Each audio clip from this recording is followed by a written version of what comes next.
আসসালামু আলাইকুম। চলুন আমরা একটা ভিডিও দেখব, তারপরে ভিডিও নিয়ে কিছু কথা বলতে চাচ্ছিলাম। তো চলুন আগে ভিডিওটা দেখি। 1 মিনিট 56 সেকেন্ডের একটা ভিডিও, একটু দেখে নিই। মন দিয়ে একটু শুনবেন ভাই। কেন এত কষ্ট কিসের?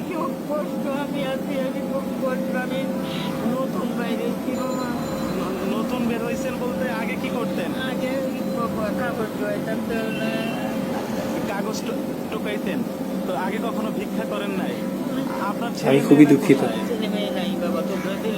মানে খুবই কষ্ট পেয়েছে এই ভিডিওটা দেখে। এখন কি খুব কষ্ট হইতেছে? এখন কি রাস্তায় বোতল টোতল পাওয়া যায় না? ও আপনার তো বেল্ট করা, আপনার কি ও মানে নিচু হইতে পারেন না, বারবার নিচু হইতে পারেন না। কেউ নাই, ঠিক কার সাথে থাকেন আপনি? ভাইয়ের মেয়ের সাথে থাকেন আর কি। ভাগ্নি না? আর ছেলে মেয়ে কেউ নাই এই দুনিয়াতে? আপনার স্বামী উনি মারা গেছেন? সবই আল্লাহর ইচ্ছা, দায়িত্বটা মানুষের। কষ্ট হইতেছে।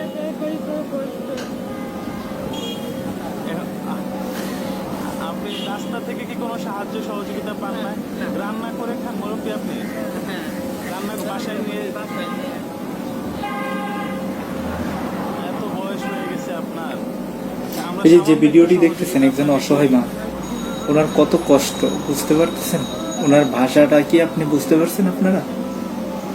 আমি বুঝতে পারছি ভাই, আমার সত্যি আমার অন্তরে লাগছে, অনেক কষ্ট পেয়েছি কথাগুলো শুনে। ওনার কেউ নাই উনি বলতেছে, অথচ ওনার আছে ছেলে মেয়ে, ওনার কেউ আছে, কিন্তু খোঁজ নিচ্ছে না, ভালো করে ধুয়ে নেবেন। হ্যাঁ, ওনার দেখাশোনা করছে না, উনি রাস্তায় পড়ে আছে।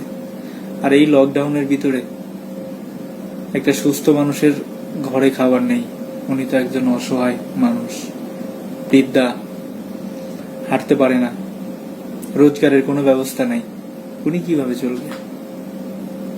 এই সমাজের এই অসহায় মানুষদের পাশে দাঁড়ানোটাই হচ্ছে আমাদের দায়িত্ব।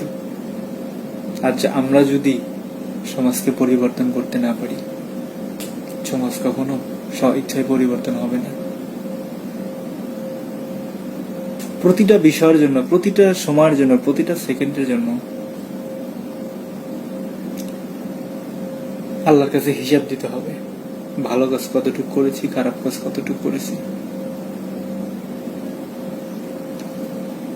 হাসরের মাঠে সর্বপ্রথম যে 5টি প্রশ্ন করা হবে,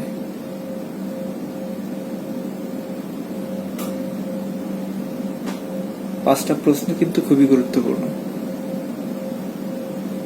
সুতরাং আমাদেরকে সেইভাবেই চলাটা উচিত। তো শেষ কথা হচ্ছে, আমরা যে যেখানে আছি, এরকম অসহায় মানুষ যদি থাকে, অন্তত 10টা টাকা দিয়ে হলেও তাদেরকে সহযোগিতা করব, সাহায্যের হাত বাড়িয়ে দেব, তাদের সান্ত্বনা দেব, তাদের সাথে 2টা ভালোভাবে কথা বলবো। সবাই ভালো থাকবেন। খোদা হাফেজ।